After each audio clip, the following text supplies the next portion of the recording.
না কেন? মন খারাপ করবেন না বাজান। আবু জেহেল কিন্তু এদিকে খেয়াল করেন, আবু জেহেল কত বড় বদমাইশ ছিল জানেন? গভীর মনোযোগ দিয়ে কথাগুলো শুনবেন। হযরতে আম্মার রাদিয়াল্লাহু তাআলা তার মাকে নিয়ে রাস্তা দিয়ে হেঁটে যাচ্ছেন, আবু জেহেলের সাথে দেখা হয়ে গেল। আবু জেহেল ডেকে বলে, আম্মার রে, শুনলাম তোমরা নাকি মুসলমান হয়েছো। হযরতে আম্মার রাদিয়াল্লাহু তাআলা বয়স তখন 18 থেকে 22 বছর হবে। আবু জেহেল ডেকে বলে, আম্মার, শুনলাম তোমরা নাকি মুসলমান হয়েছো। হযরতে আম্মার রাদিয়াল্লাহু তাআলা ডেকে বলেন, হ্যাঁ আমরা মুসলমান হয়েছি। আবু জেহেল ডেকে বলে, আম্মার, তুমি কি জানো এর পরিণতি কত ভয়ঙ্কর হতে পারে? হযরতে আম্মার ডেকে বলে, পরিণতির ভয় দেখায় লাভ নাই। এইবার আবু জেহেল হযরতে আম্মার এবং তার মা সুমাইয়াকে দুইটা খুঁটির সাথে বাঁধলেন। বাঁধার পরে ডেকে বলে, আম্মার রে, এখন যদি একটা খেলা দেখাই কেমন হবে বল? কি খেলা দেখাইবা? আবু জেহেল ডেকে বলে, আম্মার, তোর চোখের সামনে যদি তোর মাকে আমি উলঙ্গ করি কেমন হবে বল? হযরতে আম্মার মাথাটা নিচু করলেন, জবানটা বন্ধ হয়ে গেল। সুমাইয়া ডেকে বলে, আমার সন্তান আম্মার, বেঈমানদের কথায় কখনো ঈমান ছাড়বা না। আবু জেহেল দৌড়ে আসলো, সুমাইয়ার উপর আঘাত করতে লাগলেন। এক টানে দেহ থেকে কাপড়টা খুলে ফেলে দিলেন। সুমাইয়া মাটিতে লুটিয়ে পড়লো। ওই অবস্থা থেকে আবু জেহেল ডেকে বলতেছে, আম্মারের মাথাটা উঁচু করে ধরো। হযরতে আম্মারের মাথা যখন উঁচু করে ধরা হলো, দুইটা চোখের পানি ছেড়ে দেয়া কাঁদে আর ডেকে বলে, আল্লাহ, এই দৃশ্য দেখার আগে জমিনটা যদি ফাঁক হয়ে যেত আর আমি যদি জমিনের ভিতরে ঢুকে পড়তাম তবুও ভালো ছিল। সময় ওই পজিশন থেকে সন্তানকে ডেকে বলে, আমার সন্তান আম্মার, বেঈমানদের কথায় কখনো ঈমান ছাড়বা না। আবু জেহেল একটা বর্ষা দিয়া সুমাইয়ার লজ্জাস্থানে আঘাত করলেন, ফিনকি দিয়া রক্ত বের হলো। শাহাদাতের পেলা পান করবেন ইসলামের প্রথম শহীদ নারী সুমাইয়া। সন্তানকে ডেকে বলে, আমার সন্তান, আমি হয়তো আর বেশিক্ষণ দুনিয়াতে বাঁচবো না, আমি আমার নাকে জান্নাতের সুঘ্রাণ পাইতেছি। ও আমার সন্তান, আমি তোমাকে বলে যাই, বেঈমানদের কথায় কখনো ঈমান ছাড়বা না। সাহাবায়ে কেরাম ঈমানের পরীক্ষা কিভাবে দিয়েছিলেন? চোখের সামনে তার মাকে হত্যা করা হলো, বিদায় করে দেওয়া হলো, তবুও তারা 1 ইঞ্চি ইসলাম থেকে সরে যায় নাই। চিৎকার মেরে বলুন আল্লাহু আকবার। এইবার আবু জেহেল সাঙ্গ পাঙ্গ ক্যাডার মাস্তান সঙ্গে নিয়া উমাইয়ার বাড়িতে হাজির হয়ে গেল। ডাইকে বলে, বেলাল, এই দিগাই, এসব কি শুনছি তুমি নাকি মুসলমান হয়েছো? হযরতে বেলাল ডেকে বলে, হ্যাঁ, যা শুনেছেন সত্য, আমি নবী মুহাম্মদ সাল্লাল্লাহু আলাইহি সাল্লামের হাতে হাত রেখে কালিমা পড়ে মুসলমান হয়েছি। আবু জেহেল ডেকে বলে, বেলাল, আমি তোরে পার্সোনাল ভাবে মহব্বত করি, তোর উপর একটা বিশেষ ভালোবাসা আমার কাজ করে। বেলাল রে, তুমি যদি চাও উত্তম বা ছাগলের মালিক বানায়া দেব, থাকার জন্য ভালো ঘরের ব্যবস্থা করে দেব, ব্যবসা বাণিজ্য যদি করতে চাও দিরহাম টাকা পয়সা যা লাগে দেব।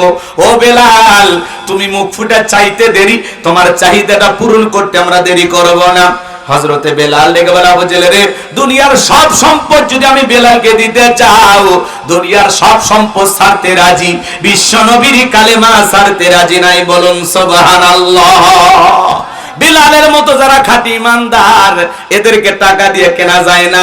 কিন্তু মুনাফিক মার্কা মুসলমান যারা টাকার কাছে বিক্রি হয়, তারা টাকার জোরে ওদের ফতুয়া ঘরে, টাকা পাইলে অবৈধকে বৈধ বলে ফতুয়া দেয়, বৈধকে অবৈধ বলে ফতুয়া দেয়।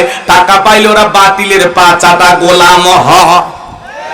টাকার জোরে ওদের ফতুয়া ঘরে। কথা কর, এক প্যাকেট বিরিয়ানি পাইলে কয়, ম্যাডাম আপনি জান্নাতি। কথা কর না কেন? এরকম হুজুর আছে না নাই? দিল দিয়া কথাগুলো বোঝার চেষ্টা করবেন। বেলালের মতো যারা খাঁটি ইমানদার, এদেরকে টাকা দিয়া কেনা যায় না। মুনাফিক মার্কা মুসলমান যারা টাকার কাছে বিক্রি হয়, তারা ফিলিস্তিনের মুসলমানদেরকে হত্যা করা হয়, শিশুদেরকে বিদায় করা হয়।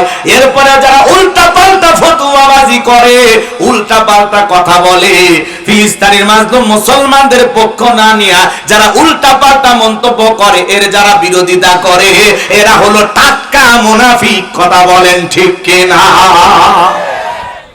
সেটা যত বড় আলেম হোক। কথা কর না কে? নিরহ মানুষদের রক্ত দেখে তোদের মায়া হয় না? উল্টা পাল্টা কথা বলা যাবে না। যেখানে মুসলমানদের নির্যাতন জুলুম হোক না কেন, বিশ্বনবী বলেছেন তামাম পৃথিবীর মুসলমান হলো একটা মানব দেহের মতো।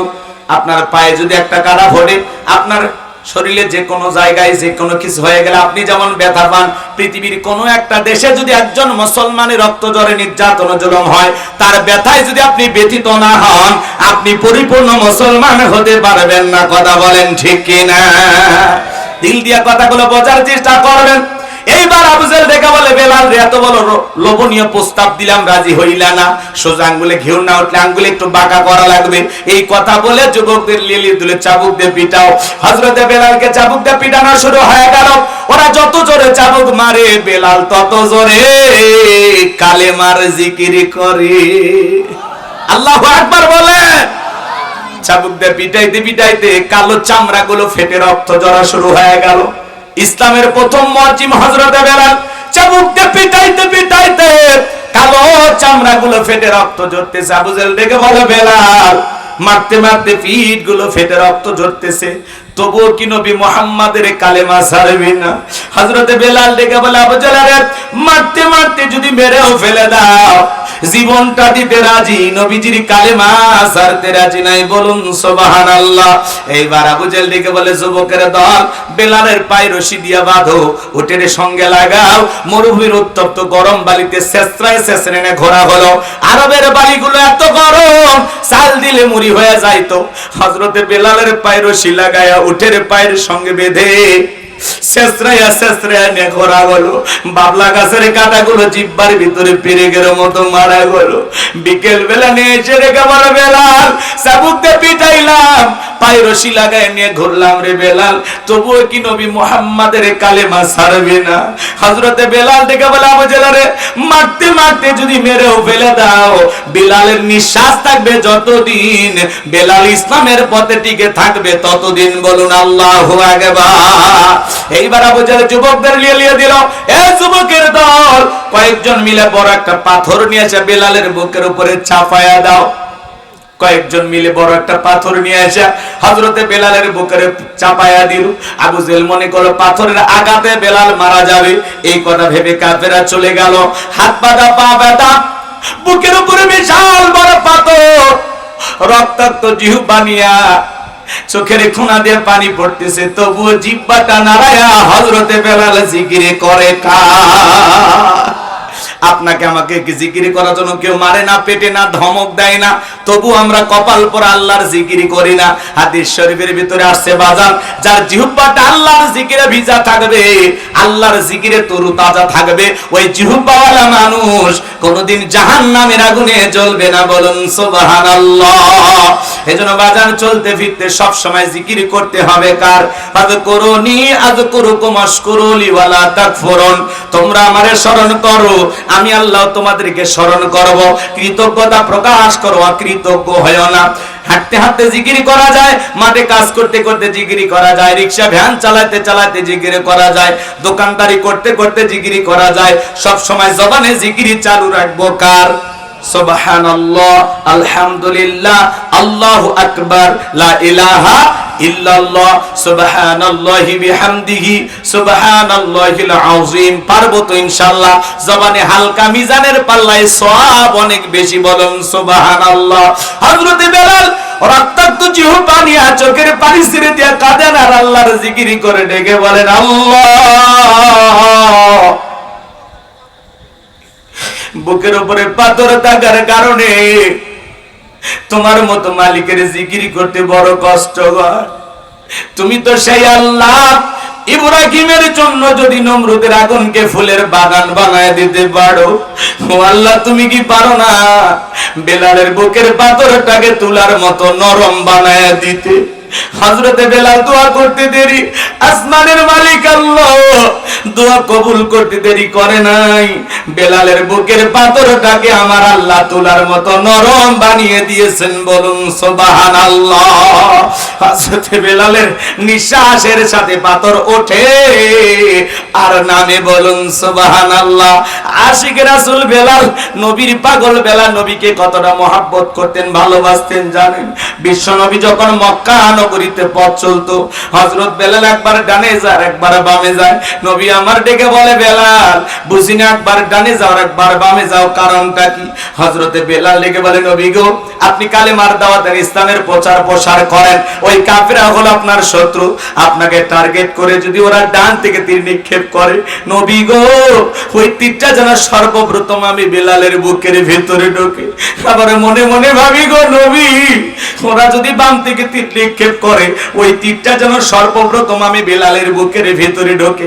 আমি বেলাল মারা গেলে ইসলামের ক্ষতি হবে না, আপনি নবী মারা গেলে ইসলাম আর মাথা উঁচু করে সামনের দিকে দাঁড়াতে পারবে না। বলুন আল্লাহু আকবার।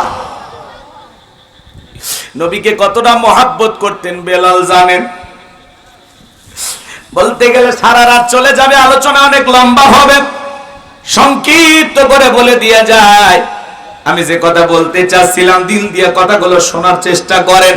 হযরত বেলালের উপর নির্যাতন জুলুমের কথা যখন বিশ্ব নবীর কান পর্যন্ত পৌঁছে গেল, নবী আমার ডেকে, আবু বকর, বেলালের কষ্টের কথা আমার আর সহ্য হয় না, যাও যাও তুমি আমার বেলালের জন্য একটা কিছু করো। হযরত আবু বকর সিদ্দিক রাদিয়াল্লাহু তাআলা আনহু